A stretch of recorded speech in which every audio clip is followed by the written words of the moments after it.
It's round number 2 recap of Ottawa March Open. I had a win in the first round. Go check it out if you haven't seen it yet. And in the second round, I was playing against 1936 FIDE opponent. I was playing with white pieces. Let's see what happened. So I saw he played this 4 knights in Sicilian, and I prepared something very solid so that I won't lose quickly, because I might, forget some theory as usual.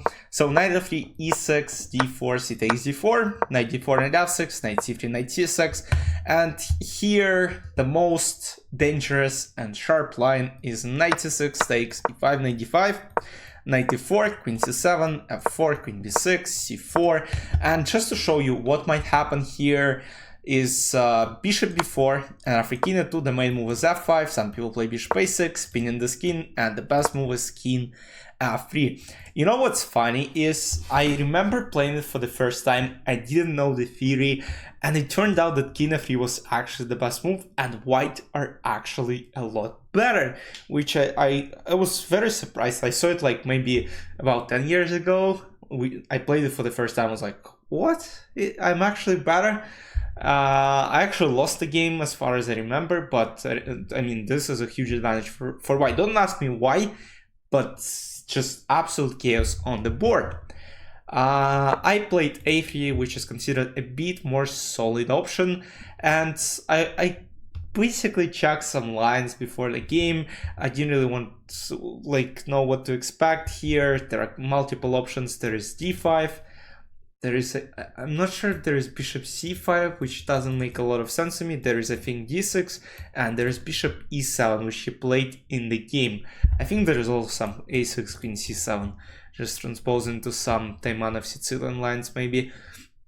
But alright, let's get back to it. Bishop e7, I take, and after d takes c6, I take on d8 and going into an endgame. So if knight c6, b takes c6, I would play e5, and after knight d5, I would play queen g4, attacking the pawn on g7. The position is very, very complicated, and I gotta actually check the lines here as well, just to be prepared in case this happens in the next game, because, I wasn't prepared for it as much, so I would just play something not to lose quickly and play something solid. Yeah, the position is equal, but you never know. It's very sharp, it's very dangerous for both sides, double-edged game, and it's very important to know some theory. But queen d8, and now in let me count how many games, because I have chessbase open specifically for this. 1, 2, 3, 4, 5, 6, 7, 8, 9, 10, 11, 12, 13, 14, 15, 16 games. In 16 games, people played bishop d8. Mark decided to go for king d8. Can be explained. He is also some kind of Philidor. In Philidor, you get this endgame. And he was like, alright, or maybe it wasn't Mark, but somebody mentioned that, this reminds them an endgame of some in Philidor, when, you trade queens on d-file and then king goes to c7, you kind of have the same structure. But yeah, king d8 was clearly not the best option. Bishop d8 is best, and then I play e5, which happened in the game as well. But basically in 16 games, black played bishop d8. And what's interesting is, how many games white won in this line? 1, 2, 3, 4, 5, 6, 7, 8, 9, 10, 11. So out of 16 games, 11 finished in white's win, and the rest finished in draw. Black didn't even win a single game in this line. And just to show you kind of an example, Svane Fredrik played on the Olympiads. Okay, his opponent wasn't as strong. Svane Fredrik is 2640 Grandmaster, while his opponent was 2078, bishop d8, bishop f4, and, he didn't really leave chance. Yeah, bad structure. Yeah, it actually reminds of some, Philidor type. This one is probably a draw, but it's, the structure is just so bad. Black gotta be extremely careful, and Fredrik Svane was just, outplaying his opponent in the endgame. Oh my goodness, I'm actually curious how. I didn't see it. I'm actually checking it with you right now. G3, f4, yes. Oh, this still looks drawish. Wait, how on earth? Oh, and knight got. Oh, but still very, very unclear. Wait.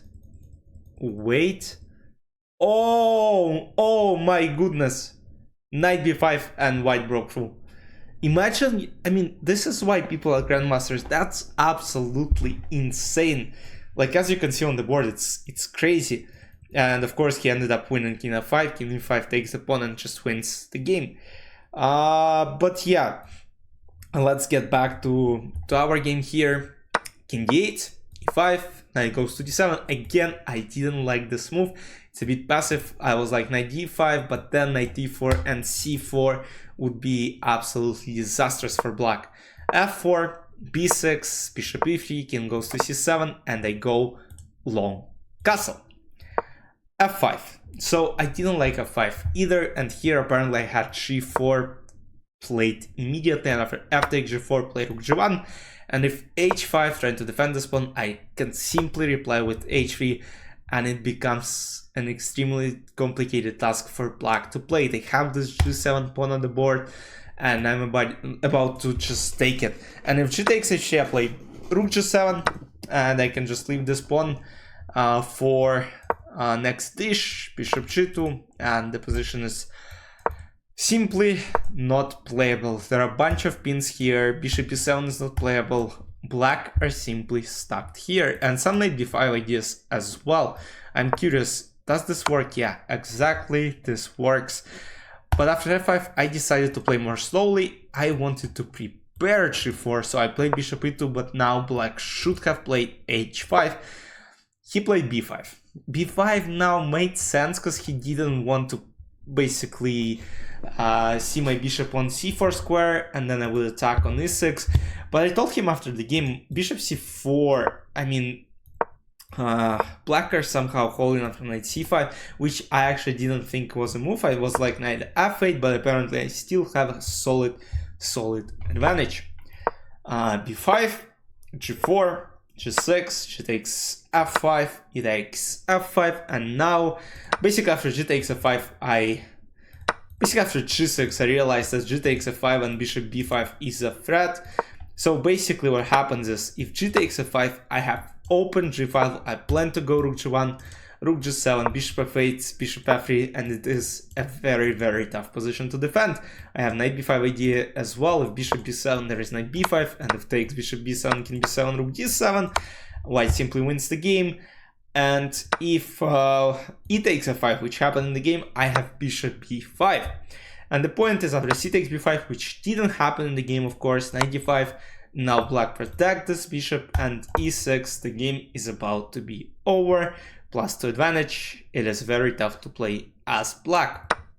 He played knight b6, which is best, and I replied with bishop d3. But now he suddenly got a lot of counterplay. Bishop e6, knight d2, knight c4, bishop d4. So, I mean, now computer suggests just to take on c4 and play knight c3, and I'm actually in a very good spot. What I did in the game was not the best, as you might actually guess. Bishop c4 and now knight c3. Now the difference is the rook is already on b8, and it's still kind of easy, not easy to play, but you know, I have my own ideas here as white, but I messed it up completely. So what happened was rook e1. So my idea, I was always calculating e6, bishop e5, and you know, just trying to take d-file, place my bishop on e5, very active square, but you know, I never found an opportunity to do it. Play rook e1. My idea is, of course, to push e6. If, let's say, they do something like h5, I simply play e6. My idea is bishop e5. If bishop e7, bishop e5 takes, I actually plan to go something rook d7, rook b7, but rook e5 is good enough. e7 is coming, it is over. Rook c5 potentially, very difficult position to defend. But bishop e6, and now I play knight f4, trying to place my knight to c5 or place my bishop to c5. He plays rook b5, which is very logical, and now I play b4. My idea is still the same, but it's turned out to be a very bad move. A5, but what I was calculating is ridiculous, and I missed the move which he played in the end of this whole line. Knight c3, rook b7, bishop c5, a takes b4, bishop b7, b takes c3, rook d3. This is what I was calculating. Rook e3 is a slightly better move, even though I don't really understand why. Rook c3, rook f4. Oh, and now I have bishop d8. That's why it's slightly better. And now I can take on c6. Because I played rook d3 and I basically chose the wrong rook to do so. Because now I don't have this bishop d8 on the very next move. And rook f4. I played rook d1. Now it's reversed.